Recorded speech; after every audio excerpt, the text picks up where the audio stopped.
نوجوان یہ آواز دیتے تھے کہ کوئی یہ غلط فہمی میں نہ رہے کہ ہماری جوانیاں عیاشیوں کی کہانیاں بنے گی. کو لوگ شرابی جواری نہ جانے کیا کیا کہہ رہے تھے. وہی نوجوان جب احتجاج کے جلوس میں شامل ہوتے ہیں تو وہ اپنا سینہ آگے رکھتے ہیں.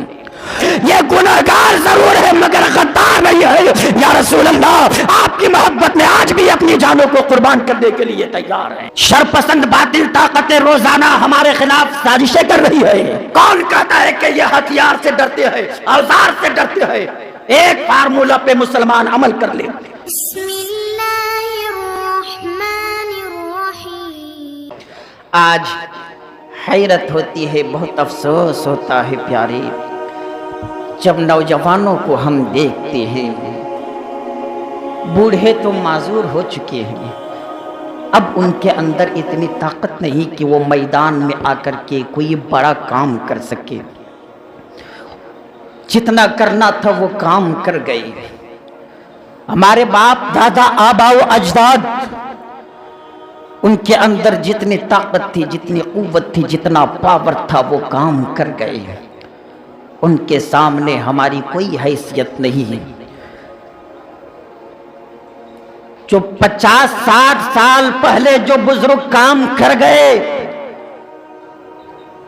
جو ان کی داڑھی کو دیکھ کر کے، ان کے لباس کو دیکھ کر کے جو لوگوں میں روب و دبدبہ ظاہر ہوا، اور ان کے چہرے کے روب و دبدبے کو دیکھ کر کے لوگ اپنے گھروں میں گھسنے پہ مجبور ہو جاتے تھے، آج وہ کام ہم لاٹھی اور ڈنڈے سے نہیں کر پا رہے. کل اگر نوجوان کسی برائی میں مبتلا ہوتا تھا، تاریخ گواہ ہے، اگر باپ داداؤں کو پتہ چل جاتا تھا تو اس نوجوان کی خیر نہیں ہوتی تھی، اس کی ہمت نہیں ہوتی تھی کہ باپ دادا کے سامنے آ کر کے وہ آنکھیں ملا لے. اس قدر روب و دبدبہ ظاہر ہوتا تھا. ان بوڑھوں کے چہرے سے وہ ہیبت، وہ کیفیت نکلتی تھی کہ ایک نوجوان، چاہے پوتا ہو، چاہے بیٹا ہو، چاہے محلے کا کوئی نوجوان ہو، برائی میں اگر پکڑا جاتا تھا تو وہ سر نیچے جھکا کے بیٹھے رہتا تھا. کبھی کبھی تو وہ مجبور ہو کر کے سوچتا تھا کہ کاش موقع مل جاتا تو میں خودکشی کر لیتا، میں باہر نہیں نکلتا، کیسے میں آنکھیں ملاؤں گا. آج ہو کیا گیا ہے قوم کے نوجوانوں کو؟ باپ دادا کے سامنے، ماں باپ کے سامنے ایک نہیں درجنوں برائی کرتے ہیں، کوئی فکر نہیں، کوئی پرواہ نہیں. حیرت تو اس وقت ہوتی ہے جب پورے گھر والے بیٹھ کر یکجا ہو کر کے برائی کے تلتل میں سب ایک ساتھ اپنی زندگی ڈبا رہے ہوتے ہیں، اپنے آپ کو گناہوں کے کیچڑ میں لت پت کرتے رہتے ہیں.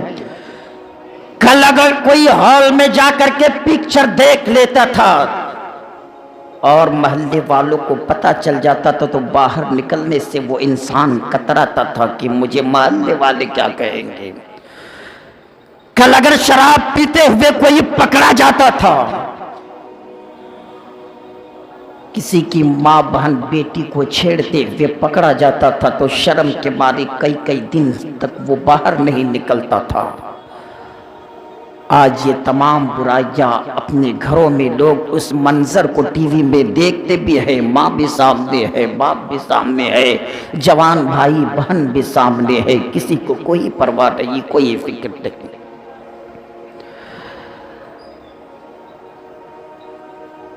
جب ان سارے حالات کو نگاہوں کے سامنے ایک سچا مسلمان رکھتا ہے تو دل کرتا ہے خون کے آنسو روئے، کلیجہ منہ کو آ جاتا ہے کہ کل جن نوجوانوں کو یہ فکر ہوتی تھی، صبح کی سفیدی نمودار ہونے سے پہلے وہ فیصلہ کر لیتے تھے کہ ہمیں کون سا کام کرنا ہے جو شریعت کے خاطر ہو، کون سا عمل ہمیں کرنا ہے جس سے مذہب اسلام کا پرچم بلند ہوگا. آج صبح ہو نہیں پاتی، رات ہی میں ہم ارادہ کرتے ہیں ہمیں کہاں جانا ہے، کس سے ملنا ہے، کہاں کون سی برائی کرنی ہے، کہاں کیا جا کر کے کھانا ہے۔ کل کے نوجوان یہ آواز دیتے تھے کہ کوئی یہ غلط فہمی میں نہ رہے کہ ہماری جوانیاں عیاشیوں کی کہانیاں بنے گی۔ نوجوان کہتے تھے سن لو، ہم مرد مومن ہیں، ہماری جوانیاں عیاشیوں کی کہانیاں نہیں بلکہ عظمت دین کی نشانیاں بنے گی۔ آج اسی قوم کے نوجوانوں کی جوانی اس انداز میں تباہ و برباد ہوتی جا رہی ہے کہ کھل کر بیان کرنے میں بھی شرم آتی ہے کہ اس قدر بے حیائی نوجوانوں میں کوٹ کوٹ کر بھر گئی۔ پیارے، یہ کوئی بڑی غلطی نہیں ہے۔ آج بھی قوم مسلم کے نوجوان اگر تنہائی میں بیٹھ کر کے غور و فکر کرے، سینے پہ ہاتھ رکھ کر کے سوچ لے کہ مرنا ہمیں بھی ہے، جواب ہمیں بھی دینا ہے۔ زندگی ایک بار ملی ہے، دوبارہ ملنے والی نہیں۔ جو دنیا میں موقع ملے گا تو ہمیں کس انداز میں دنیا میں رہ کر کے زندگی گزارنا ہے۔ قسم اللہ کی پیارے، کوئی بھی نوجوان پھر غلط جگہ پہ جانا تو درکنار، اس کا قدم بھی نہیں بڑھنے کے لیے تیار ہوگا۔ دل چاہے جس قدر مردہ ہو، جب جب انسان برائی کرتا ہے تو دل ایک مرتبہ جھٹکا ضرور دیتا ہے کہ تم جو یہ کام کر رہے ہو یہ غلط ہے۔ دل ضرور جھٹکا دیتا ہے، مگر دل اس قدر پتھر بن گیا ہے کہ اب وہ دل کی بھی نہیں سنتا اور فیصلہ کر لیتا ہے کہ ہر دن تو ہم یہ کام کرتے ہیں، ایک بار اور کر لیں گے تو کیا ہوگا۔ نوجوانوں، آج تم سے میں مخاطب ہوں کہ تم اگر چاہو تو حالات کو پل بھر میں بدل سکتے ہو۔ آج قوم مسلم کے جوانوں کو دیکھتے ہیں کہ برائی کے دلدل میں ڈوبے جا رہے ہیں، عبادت و ریاضت کی کوئی پرواہ نہیں، نماز وغیرہ کی کوئی پابندی نہیں۔ یہی وجہ ہے کہ جب شریعت کی بات آتی ہے، اسلام کی بات آتی ہے تو وہ کبھی کبھی کتراتی ہے، مگر انکار نہیں کرتے۔ آج بھی میں نے دیکھا ہے ایسے نوجوانوں کو جن کو لباس بھی پہننے کا صحیح طریقہ نہیں پتا۔ معاف کیجئے گا اگر میری تقریر کسی نوجوان سے ٹکرا رہی ہو، لباس پھٹا پرانا ہے، لباس اسلامی طریقے سے کس انداز میں پہننا چاہیے وہ بھی نہیں پتا، نماز روزے سے دور ہے، نشہ وغیرہ کا عادی ہو گیا ہے، مگر جب مسجد کی حفاظت کی بات آتی ہے، جب ناموس رسالت کی بات آتی ہے، جب شریعت کی بات آتی ہے تو میں نے دیکھا ہے اپنے ماتھے کی نگاہ سے کہ کل جس نوجوان کو لوگ شرابی جواری نہ جانے کیا کیا کہہ رہے تھے، وہی نوجوان جب احتجاج کے جلوس میں شامل ہوتے ہیں تو وہ اپنا سینہ آگے رکھتے ہیں۔ اس وقت آنکھ سے آنسو کے قطرے ٹپک اٹھتے ہیں، دل سے ایک صدا نکلتی ہے، یا رسول اللہ، آپ کی امت گناہگار تو ضرور ہو گئی ہے، آقا غدار نہیں ہوئی ہے، یہ بے نمازی ضرور ہے، یہ شریعت کی پابندی نہیں کرتے ہیں، یہ تو حق ہے، یہ گناہگار ضرور ہے مگر غدار نہیں ہے۔ یا رسول اللہ، آپ کی محبت میں آج بھی اپنی جانوں کو قربان کرنے کے لیے تیار ہیں۔ میرے پیارے نوجوانوں، اس وقت جو جذبہ، جو کیفیت آپ کے دل کے اندر بھڑک اٹھتی ہے، جاگتی ہے، وہی کیفیت ہر دم ہر لمحہ آپ کے اندر رہے۔ کوئی بھی علاقہ ہو نوجوانوں کی کمی نہیں ہے۔ میں خصوصیت کے ساتھ آج نوجوانوں سے مخاطب ہوں حالات اس قدر بگڑتے جا رہی ہے، کب کہاں کیا کس وقت کیا ہو جائے کوئی خبر نہیں۔ شرپسند باطل طاقتیں روزانہ ہمارے خلاف سازشیں کر رہی ہے، ہمارے وجود کو ختم کرنے کے لیے، ہمیں مٹانے کے لیے وہ روزانہ پلاننگ کرتی ہے۔ اور ہم کیا کر رہے ہیں؟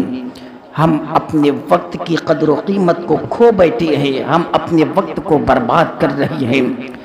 نوجوانوں اٹھو، اللہ کی بارگاہ میں گڑ گڑاؤ، رو، اور کم از کم ڈیلی نہ صحیح ہفتے میں ایک دن ضرور اللہ کی بارگاہ میں آ سکتے ہو۔ روزانہ اگر تم مسجد نہیں آ سکتے ہو، جس طرح تم جمعے میں آتے ہو، ہفتے میں ایک دن جمع ہو جاؤ، اللہ و رسول کا ذکر کرو، اچھی اچھی باتیں سماعت کرو۔ ہمیں یقین ہے اللہ تبارک و تعالی تمہارے دلوں کی کیفیت کو ضرور بدلے گا وہ ایک دن۔ اور خود تم اپنی زبان سے کہو گے کہ امام صاحب ہم تو ہفتے میں آتے تھے، اب دل کر رہا ہے کہ ہم مسجد سے باہر کبھی نہ جائیں، دل کرتا ہے کہ ہم رات و دن عبادت و ریاضت میں اپنی زندگی گزاریں۔ نوجوانوں، اب وقت اتنا نہیں ہے کہ تمہیں سنبھلنے کا بار بار موقع دیا جائے گا، اب وقت آ گیا ہے تم کچھ سوچو۔ اپنی زندگی تو جانور بھی آسانی کے ساتھ گزار لیتے ہیں، اپنا پیٹ تو جانور بھی بھر لیتا ہے، مگر تم صرف اپنا پیٹ بھرو گے، صرف اپنے بارے میں سوچو گے تو جانور میں اور ہم میں فرق کیا رہے گا؟ آنے والی نسلوں کے لیے سوچو اور ایسا کام کر کے دنیا سے جاؤ کہ آنے والی نسلیں تمہیں یاد رکھے اور کہے کہ ایسا لگتا ہے کہ وہ نوجوان کل بھی زندہ تھا، آج بھی زندہ ہے، صبح قیامت تک زندہ رہے گا۔ اللہ تبارک و تعالی فرما رہا ہے، یا ایھا الذین آمنوا ادخلوا فی السلم کافہ، اے ایمان والو تم مکمل طور سے اسلام میں داخل ہو جاؤ۔ کیا مطلب؟ تمہارا لباس بھی اسلامی ہو، تمہارا چلنا بھی اسلامی ہو، کھانا بھی اسلامی ہو، اٹھنا بیٹھنا سب اسلامی ہو۔ تمہیں جب کوئی دیکھے تو بمانگے دعا پکار اٹھے، یہ جو نوجوان ہے یہ کسی اور رنگ میں نہیں رنگا ہوا ہے، یہ اسلامی رنگ میں رنگا ہوا ہے، اور ایسا رنگا ہوا ہے کہ کوئی ماں کا لال اس کو اسلامی رنگ سے نکال نہیں سکتا۔ آج معمولی باتوں پہ ہمارے نوجوان ایمان کا سودا کر بیٹھتے ہیں۔ یہ کیا ہے پیارے؟ آج جو ہم اسلامی لباس کو چھوڑ کر غیروں کے طور طریقے کو جو اپنا رہی ہیں، کبھی تنہائی میں بیٹھ کر کے آپ نے سوچا جو نوجوان کان میں وہ بالیں پہنتے ہیں، ہاتھ میں کاڑا پہنتے ہیں، گلے میں نہ جانے کیا کیا ڈال لیتے ہیں، میرے پیارے نوجوان بھائیوں کبھی تنہائی میں بیٹھ کر کے آپ غور و فکر کیے کہ جس مذہب کے ہم ماننے والے ہیں وہ مذہب ہمیں کیا درس دیتا ہے؟ زندگی ہمیں کس انداز میں گزارنی چاہیے اور ہم کس انداز میں گزار رہی ہیں؟ دوسری قوم کے نوجوان ہمیں مٹانے کے لیے ایک بار نہیں، مہینے میں درجنوں بار بیٹھ کر کے وہ مشورے کرتے ہیں، پلاننگ کرتے ہیں، ہمارے خلاف میٹنگیں کرتے ہیں، اور ہم اپنی زندگی عیاشیوں کے اڈے میں گزار رہے ہیں۔ جبکہ ہمارا ہاتھ صحیح ہے، پیر صحیح ہے، پورا جسم صحیح ہے، اندر سے ہم اس انداز میں کھوکھلے ہو چکے ہیں۔ بیدار ہونے کی سخت ضرورت ہے۔ کرو کچھ قوم کے لیے، مذہب کے لیے کچھ کرو۔